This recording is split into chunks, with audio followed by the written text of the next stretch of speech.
All right, welcome Buff Nation. We are live after witnessing Caden Salter's NFL showcase. The Buffs fall by a score of 24-14.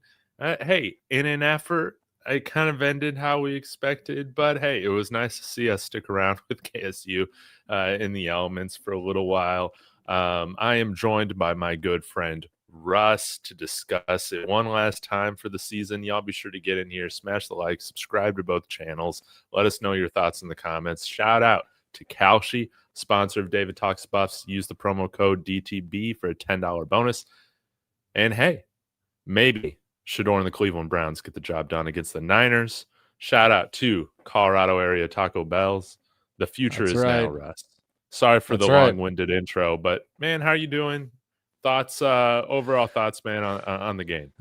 I'm good. Enjoyed Thanksgiving. Glad the season's over. Glad that's exactly what was about to come out of my mouth. Glad that dumpster fire that season is over.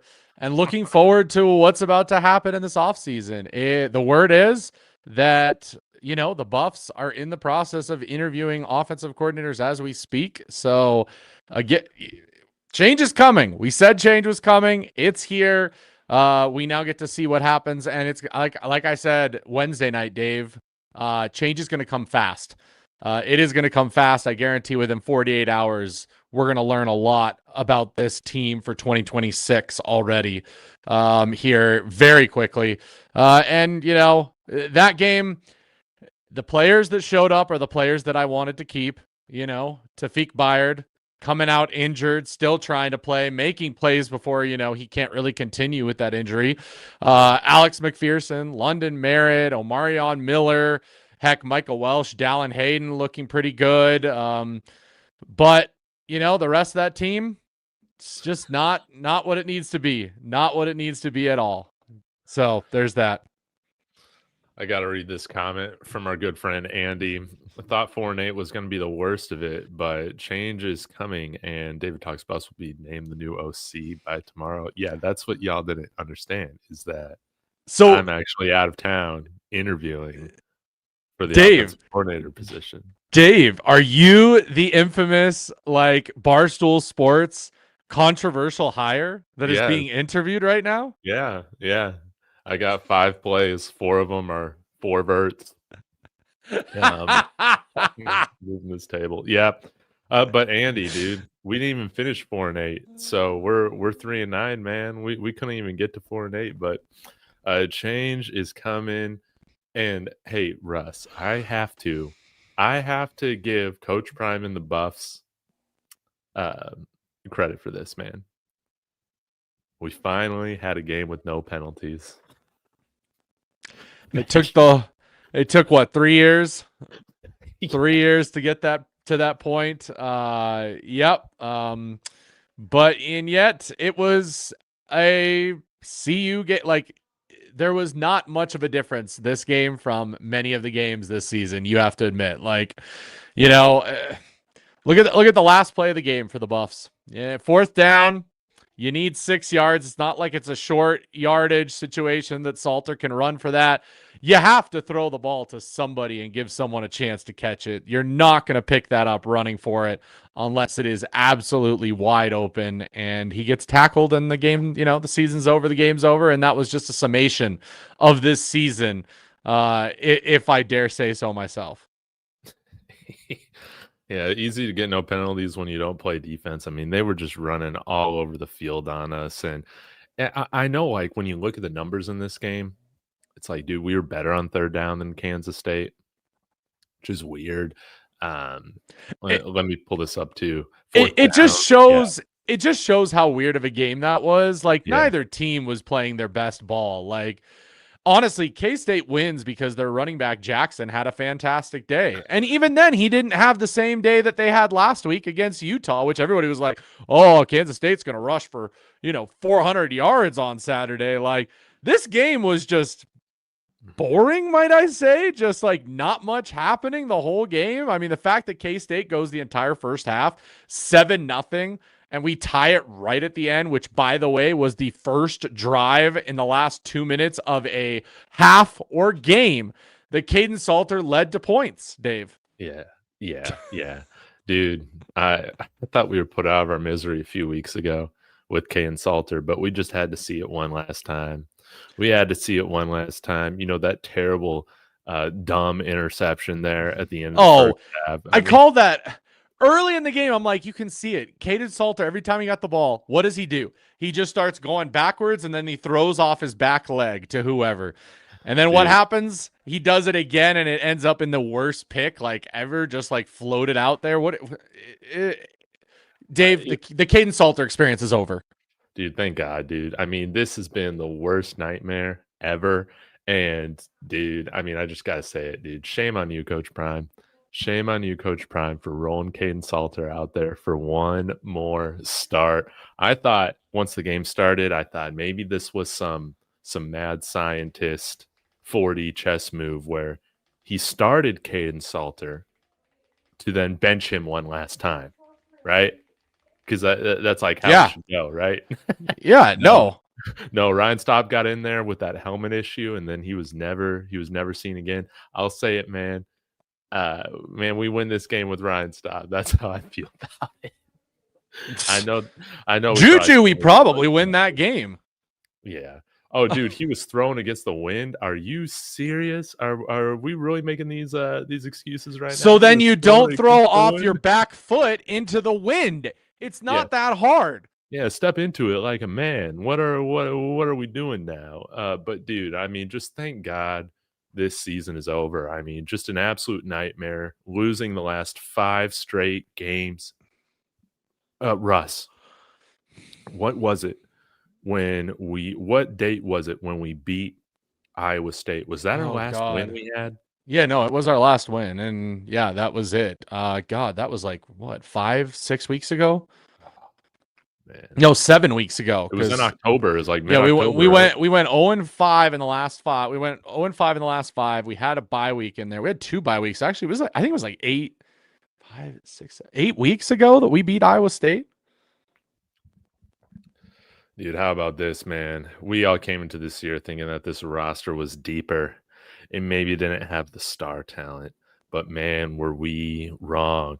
Man, were we sold a bag of goods that wasn't there, man. Yeah, Dave, here's the frustration, and here's what Buff Nation is talking about online, and and you and I have talked about this offline, and several other people mentioned it, okay? I still truly do believe that this team, roster-wise, was pretty talented. I think what we're most pissed off about is that this season was frustrating because unlike the Dorrell and, all the seasons we've had before, the talent was there, but the execution was so piss poor, which is why I'm excited to see a completely different coaching staff for next season, which I assume is what's coming with the loss of Marshall Faulk, with the new OC, seeing what else happens on the staff. I truly do. And then on top of that, your quarterback play. That's where you absolutely, when you miss on the quarterback that bad, Dave, you're not going to have a successful season. I don't care who you are. Dude, when you're combining Pat Shurmur with Kaden Salter, it's just a bad recipe for a nightmare, man. And that's dude. I don't know how to explain this season other than just it was a nightmare. Thank God it's over. But I got to tell you this, Russ. I still leave this game with one last surprise. Ronald Coleman didn't get any carries today. Do you know what I love in that press conference when Coach Prime said, I put that guy in? He didn't even use the kid's name. At that point, I'm like, oh, shoot, that kid is not getting any favors with Ronald Coleman. He is never seeing a CU football field in the rest of his career. That is what I got from that, because when Coach Prime even doesn't respect your name at that point, you know that you're in trouble. Oh, yeah. Hopefully we see, I'm guessing we'll see a lot of these players at the portal. I think that, word is that all of these true freshmen that we had this year, they're all coming back. We'll see what happens with Seton. It really does seem like, hey, he's he's going to get some fantastic offers out there, and hopefully CU can put together a competitive offer to bring him back.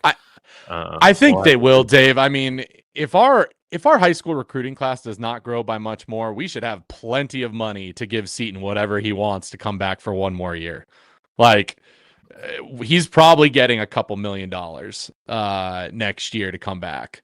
And we can probably give it to him, and they probably will, because they should. You don't let a quote unquote franchise left tackle top 5 pick in the draft just walk when you have a what will be, David, a redshirt freshman at quarterback next year. Yeah. Dude, but yeah, I'm hoping, Russ, is there really any assistant coach right now No, that you want to see return? there's not one that I would be like, I would be upset if they didn't return, I think is my point. There's several that I would be mad if they did return, Dave. And they very well could, but there's several that I at this point, I could care less who comes back when it comes to that. Same with players, and we can talk about that, David, because there's probably a list of 5 players on this roster that we have to retain no matter what.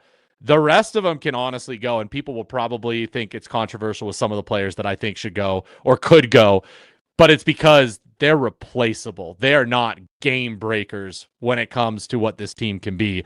And so, that's where I'm at when we head into this portal season. So when a ton of people enter the portal, I know people are going to say the sky is falling. But as long as like this 5 or 6 players that I'm thinking about don't enter the portal, we're fine. Oh, man, I mean,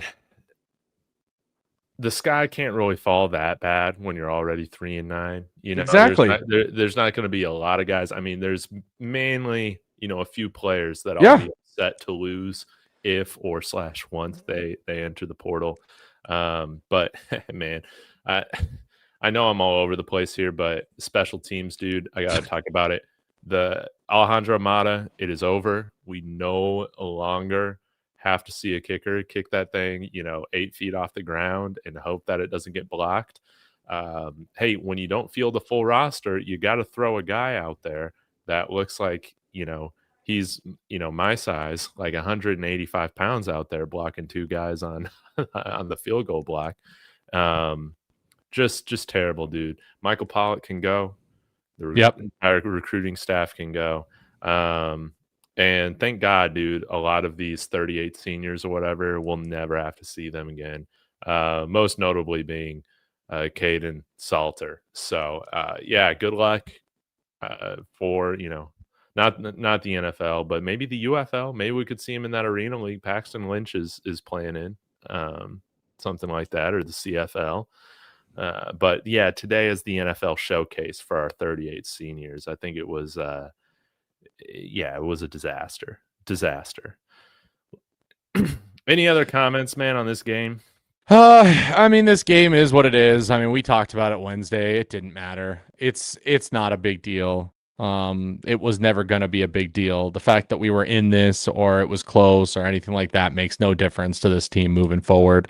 I liked the fight out of a few of the players. And again, the players that I most want to retain are the ones that showed up and actually played decently well today.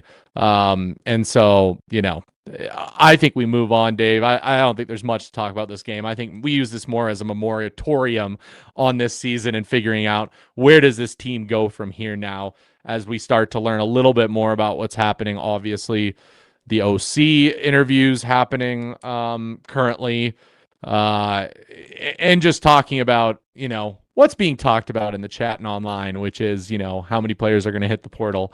What's that going to look like? What does it all mean for us going forward? And, what's going to happen from here? What are you thinking, Dave? How are you feeling right now?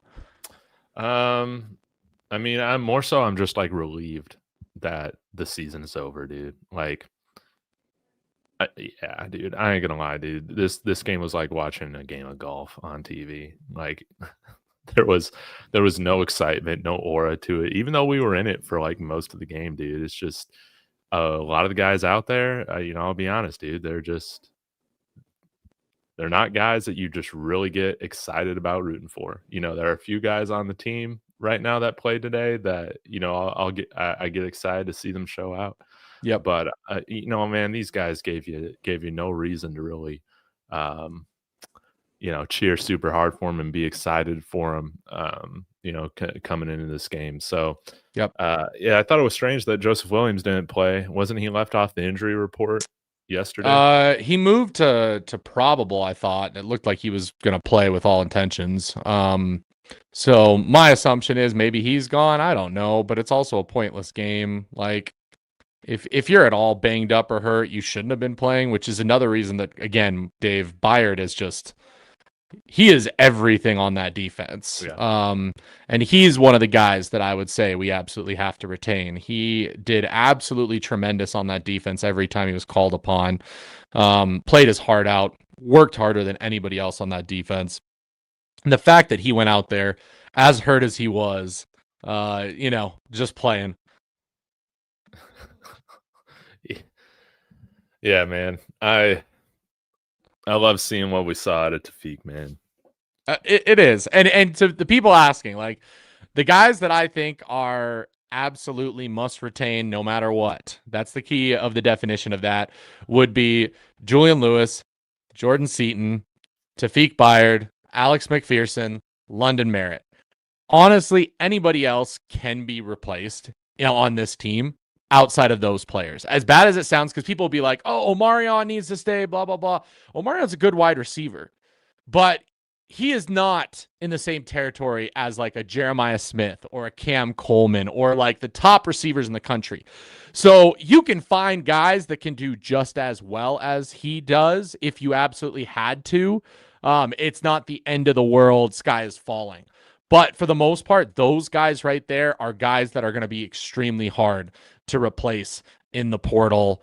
And you're definitely not replacing them in high school recruiting at this point, Dave, because there's nobody on that high school recruiting list that I think even comes close to those 5 players. Yeah. So that's where I'm at. Those are the 5. And it sucks that those are the only 5 on this, 85-man roster. But when you look at it, Dave, we're already losing 40 guys that are going to be gone due to, eligibility. So I can't name any of those guys on it. That's half the roster. And then the rest of them, they had their moments, but it is what it is. Like, they're replaceable. You can get that kind of production out of other players. It's not, it's a dime a dozen type thing. So that's where it's at.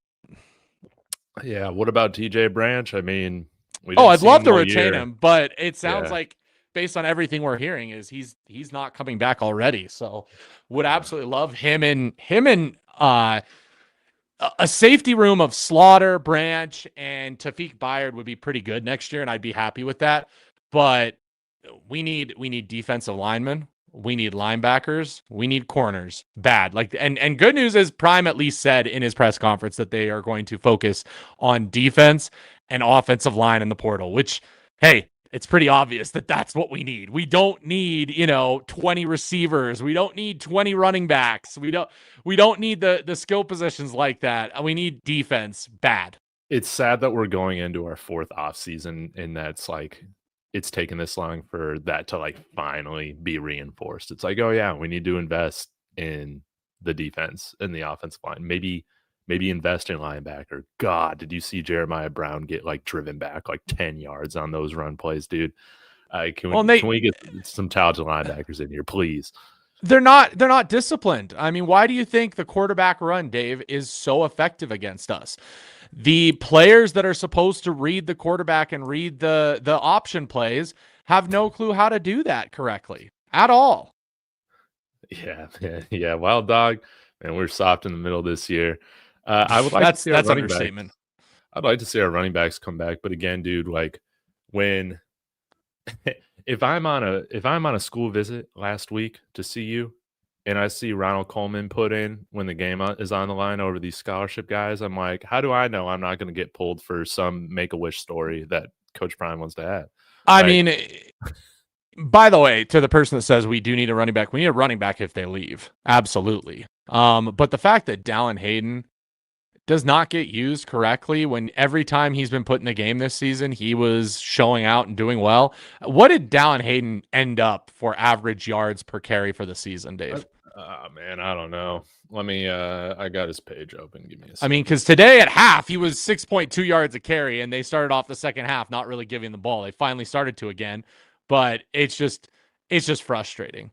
Yeah, 4.7. 4.7 on the season, and you don't use him with how many carries total? I know he was injured to start the season, but He had Jesus, 55 carries. it felt like we just didn't like I would not blame Dallin Hayden for hitting the portal. I would I mean, not. dude, we just didn't have an identity on offense like at all this year. That needs to be the first question you're asking these And OCs. and that's probably what they're doing, Dave. I mean, it makes sense that they're already interviewing OCs because in order to high school recruit and in order to get in the portal, they need to know what this offense is going to look like next year. And they need to talk to whoever's going to be the OC and hear, this is my, this is my scheme that I'll be using. And this is what's happening, So that's where I'm at. Yeah. Yeah. I mean, dude, when you got subpar quarterback play, what we did this year was we, leaned into the pass game, baby. Still, just a total disaster, man.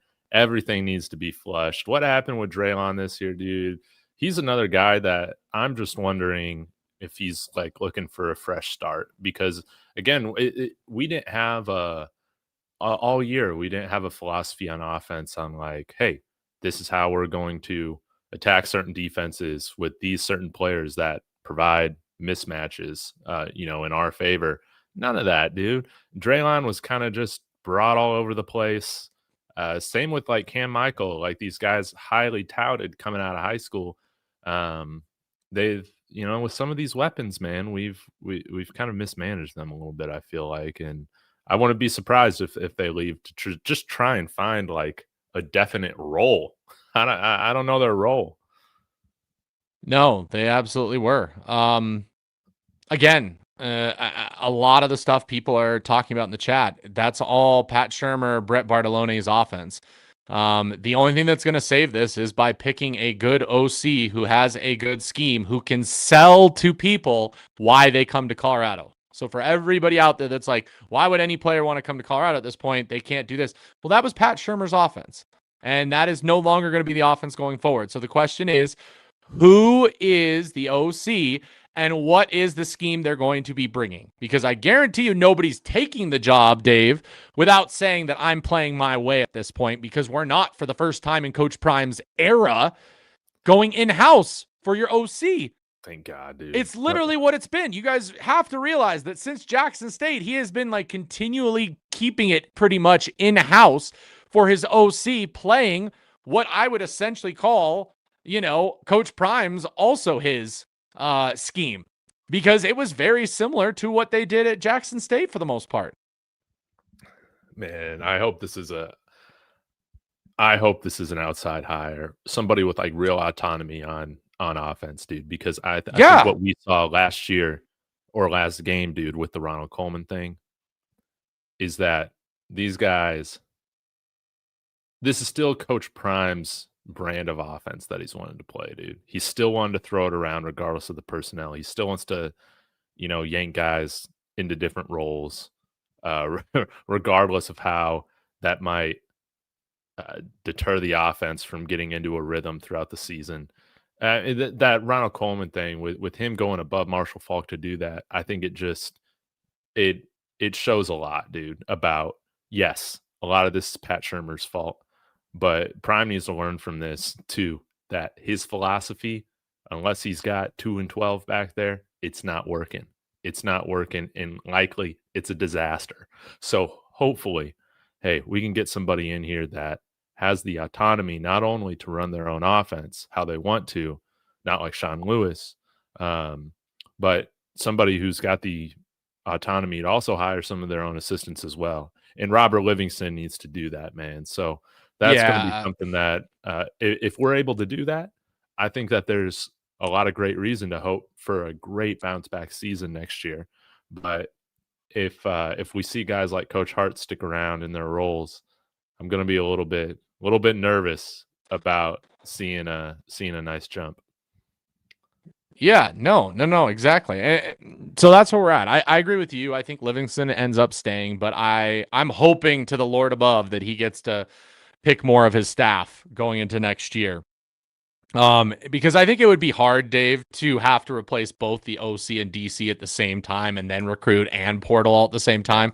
I think what they're focused on is fix the offensive side of the what's going on, keep Livingston in place. Obviously, you can swipe out the position coaches fairly easily if we're being honest, but letting Livingston be able to select those for guys that he actually likes, that would be an absolute nice thing to see.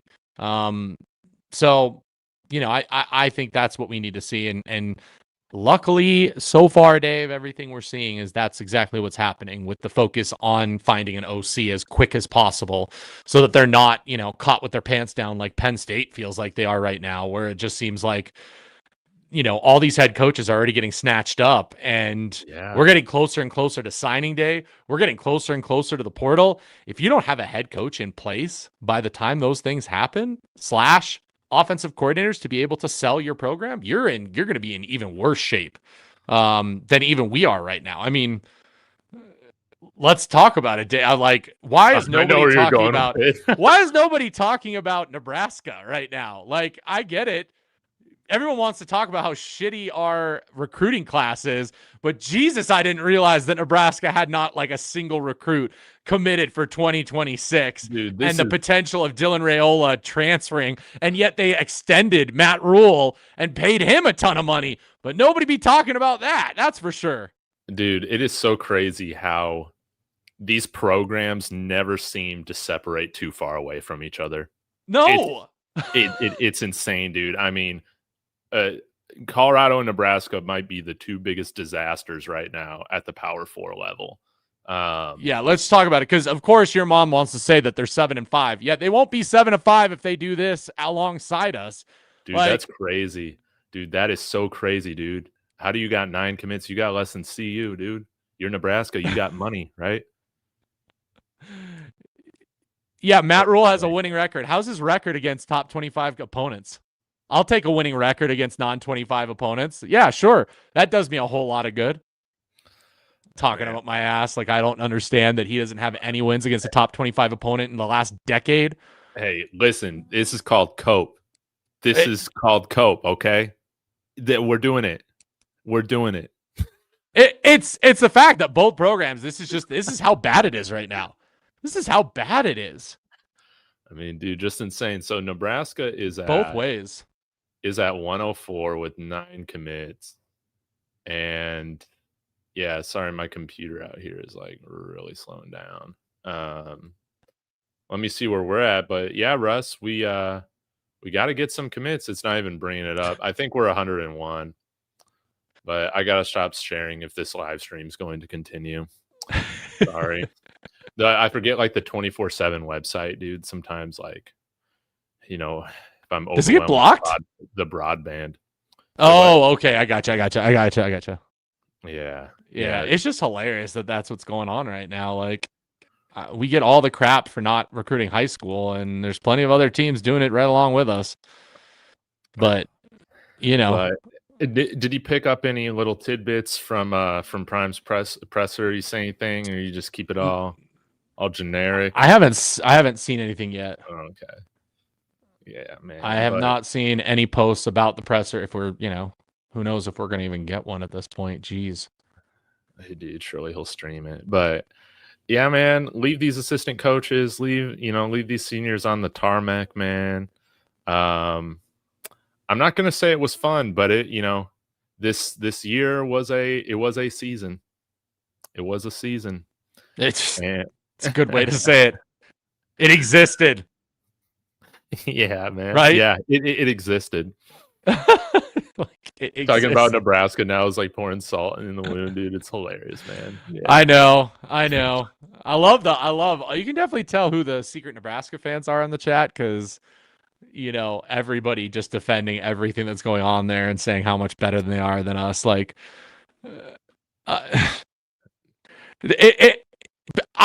beginning of the season, you had people saying that we were stupid for, saying that, losing by 7 points to Georgia Tech was, deep down not that bad. And yet people are coping with the fact that Nebraska, while 7-5, have not beaten a top 25 team in rules term and only have 9 recruits for 2026. And it sounds like they may be losing their star quarterback to the portal potentially. So you know what? People can do whatever they want in the chat and say it, but it's funny. It's absolutely funny. Dude, I'll tell you what, man. We need multiple dogs on the recruiting staff. We need people that are going to do their job. And I think like one thing that, again, we got to do better this year is trying the best we can to vet the character of these guys if we're going to be giving them big investments in the transfer portal, dude. Yeah. I don't know how possible that is, but you got to do a better job than what you did last time. Again, this is why I'm a big fan of recruiting, 20 to 25 guys in high school every year. You're at least getting to develop a relationship with them over, 1, 2, 3 years. And you kind of know if they're right for the program, if they're a good fit for the program or not. And but it looks like, man, we're gonna have another 40 mercenaries next year, and let's just hope that they got multiple years of eligibility and that they're good fits for the program. And maybe with Julian and Tawfiq Bayard here, we can establish some sort of leadership structure. And I hope to God Jordan Seaton's around for that, but I don't really know. We need something completely different when it comes to the recruiting staff, how it's done, what's done for recruiting. They need to hire somebody, Dave, just to be a local recruiter. We've talked about that. Like, it's not that hard to keep that going and to keep that, active. Heck, I would take 20 guys at this point, Joe. Like, I would take 20 guys. We're not even gonna get there. Dude, I will take 13, dude. I will take dude. And I'm guessing the recruiting staff, the staff that we're wanting fired, I guess they're responsible for the 6 guys we had visit last week. And it looks like we're not going to close on any of those guys, dude. What a waste of time, dude. We still have a handful. We still have like 15, 20 guys that we have offered, that we have already said you're good enough for this program, dude. And we haven't brought them back for official visits this year. We didn't bring them back last weekend. Dude, these are guys that we have offered. They're uncommitted. And instead, I guess the strategy is to go after dudes that want to go to Ole Miss. There is such a lack of awareness for where we're at, dude. With Shador and Travis, yeah, that's exciting. You can sell some blue chip guys on coming here, man. And But even after then, what we saw this year, dude, you gotta wake up. Even then, did we really sell them to blue chip guys? Like, how many like blue chip guys truly did end up coming because of that? Like, and not in the positions that we needed. At least we got London Merritt, Alex McPherson out of that. Sure, like that class will be just fine. But there was definitely some misses that we made during that class as well. And now it's just the momentum's going into this class. The 2026 class is going to go down as the worst one. So there's that, Oh, dude, this offseason, it's going to be an interesting one. Russ, man, I don't really got much to say, dude. I feel like I'm about out of words. I mean, if you could just take some time to just describe this season as a whole, dude, I guess, we can make a little obituary out of this and, play the final tune and, cast this season down into the pits of hell where it belongs. There's really only one word to describe this season, and that is disappointing. To come off of what you had last year, to feel like you had a little bit of momentum, to feel like things were looking good.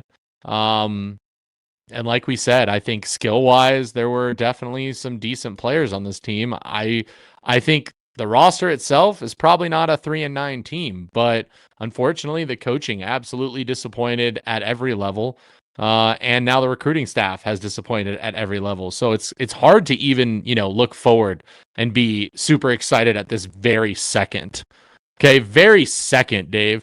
Now, could we be singing a completely different tune in about 4 weeks? Maybe. But right now, it's hard to really think about that. And so disappointing is really all I can think of. Dude, disappointing, dude. This should have been dude. Even with Salter being bad, dude, this team should have been bowl eligible. This team should have At gotten, dude. minimum, even with how bad Salter played, That's how I absolutely. feel about it. But hey, when your players are bad, your coaches are bad, your culture's bad, what can you really expect? You know, what can you expect? The way that I would describe this season is, it's just a bad acid trip, man. It was just a bad acid trip where we keep making the same mistakes, keep playing the same guys, keep doing the same things that just lead to disasters. I mean, you go off of and have the biggest win of the year against Iowa State, and then people don't care to come back and get back into town on time. So then they're suspended for the following game. Dude, what is going on? We got serious culture issues, but yeah, man, this was a bad acid trip. I'm glad, we're finally kind of coming out of it. And Russ, I got to thank all the fans. I got to thank all the subscribers, the commenters, for living through this bad acid trip with us the entire year, man. It's, they are some of the people that still make this fun. And even though it can be disappointing and I can be pissed off getting on here, man, I love talking CU Buffs football with you, Russ. I love talking CU Buffs football with everybody in the comments, man. We can fight, we can debate, we can crash out. And what good is sports if you don't like riding the emotional wave, baby? Absolutely. And Dave, the press conference is happening. And here's, Prime's final words for the season. Oh, no. If anybody is built to reconcile and get this thing back on course, it's me. I will do it if it's the last thing that I do on this earth. This was the Last Supper. Literally saying he's going to sacrifice himself pretty much, Dave, to fix this. So let's see what happens. Let's see this was the Last Supper. what happens. Quote. If people understand, I know people are going to take that out of context and think it's him saying like he's leaving. I take it as like literally he's about to sacrifice and kill himself to fix this.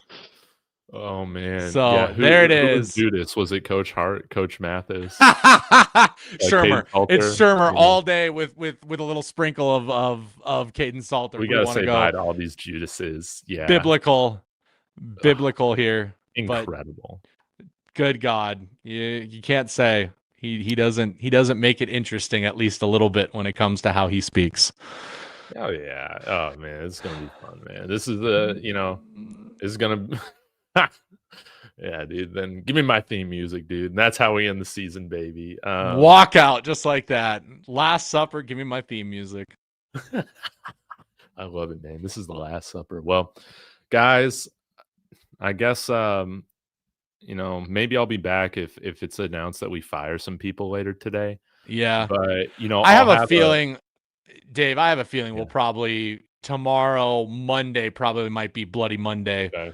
When it comes to this staff, dude, that's when I'll probably have like a celebration live stream for some of the coaches getting fired. So we'll party over here. You got your show going on Monday? You're still going to do the call-in show? We'll probably do one more full call-in show for this season, talk about what's going on, but it'll be kind of like most off seasons where we we have all the shows. I mean, you and I both, based off of the breaking news that's going to be happening on a regular basis, I think, over the next several weeks. So we'll see what happens. I'll still at least do a Monday show going forward, but we'll have to see what happens. Man, it's going to be fun. Oh, Russ, should we give one final thank you? Oh, that's right. To the moratorium of making this season still fun and tolerable through the losses, man. Absolutely. Big shout out to Taco Bell one last time. We appreciate you for sticking with us this season. The Buffs box was absolutely tremendous. Probably the biggest success of the season, Dave, if I'm being honest, when it comes to these players, is the Buff box. We appreciate Taco Bell for all of their sponsorship. We'll be continuing to eat that Taco Bell in the Front Range of Colorado due to their support of Buffs football. So we appreciate them. go get your cups before they're all gone. They're probably close to being all gone, but you could still have a chance of getting your Jordan Seaton or Julian Lewis cup to at least have that. So we appreciate them. We appreciate everything they have, given to us. They've given to the program. They've donated so much money. So while CU may not have shown up in the win column, Taco Bell at least showed up in the support column. So we appreciate them, and we're extremely happy to have had them as a partner this season. Dude, let's go. Let's go. Taco Bell, we love you. Kevin Riley, the super chat. Shout out David and Russ for great reporting this year. Appreciate you guys. Dude, Kevin, man, this was so much fun. Hey, I'm out of YouTube jail now too. So That's how right. about that? With the season coming to a close, yeah, dude, this was like jail for football fans too this whole season. So it was lined up perfectly being in YouTube jail. Thank you, Kevin, man. Again, this is you guys are what makes this fun. We're building a good community over here, and I'm not shaving my beard till we win another game. Decided. It's staying. Yeah. I'm not showering until we win another bowl game. So, Russ, I guess without further ado, man, we'll end this stream. Good riddance to the 2025 Colorado Buffaloes. And it's time for the hopium that is 2026. Yep, get ready to start glazing on Monday, fans. You guys are gonna absolutely hate the optimism, but we're in the off season, baby. That's all you can do. That's all we can do. All we can do, and that's what's gonna happen. So, RIP 2025 Buffs. Buddy got it. Yeah, and, actually, not rest in peace. Rest in piss. That's rest in piss. 2025 Buffs. You guys suck, and all the hard feelings, dude. I took this season personally, so we'll be out of here, guys. Have a wonderful Saturday, and hopefully we get some news. Go Buffs. Go Buffs.